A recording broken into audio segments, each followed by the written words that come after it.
Hey guys, welcome back to Hungry Formula D sa Angela. So marami akong nare-receive guys na request sa inyo na magawa ako ng video about mga common phrases, mga common naririnig sa mga company. Okay, but this one is something different kasi ito yung mga maririnig mo pag galit na yung Korean.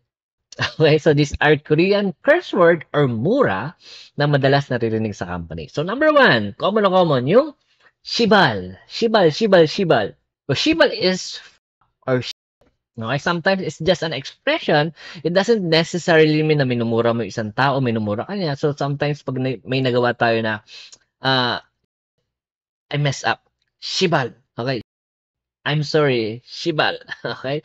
So yeah, but commonly ginagamit ng mga Koreans pag sila ay galit na or frustrated na kasi hindi natin maintindihan yung itinuturo sa atin. Okay, so pwede tayong masigawan. Yeah, shibaluma. 아직도 못해? Yeah, 시발년아, 아직도 못해? So, 시발놈 is para sa lalaki. 시발놈.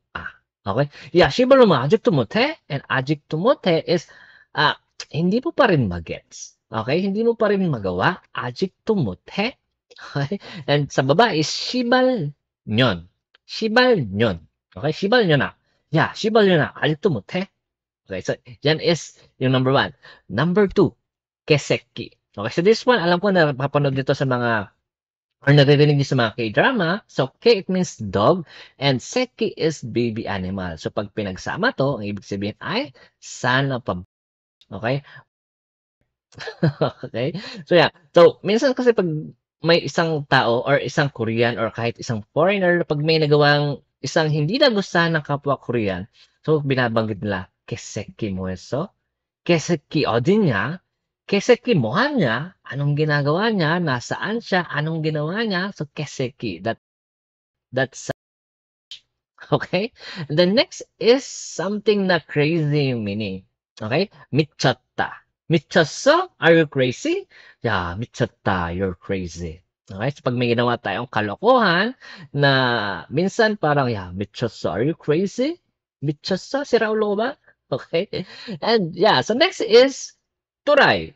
Turay. So another word for crazy. So sometimes freak, weirdo, yeah, so crazy. So pag nagbibiruan kami dito ng mga Koreans, okay, sasabihin ng isang Koreano, turay, ana? So, are you crazy? Sira ulo ka ba? Turay, ana? Turay. Okay, turay.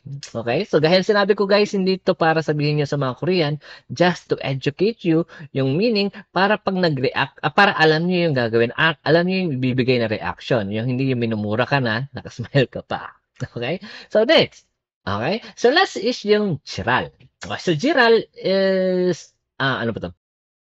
It's a lie. Okay? So, pag may isang tao na obvious naman nagsisinungaling, so pwede yung sabihin ng ibang tao na, "Chiralhane, so you are lying. So, cut the..."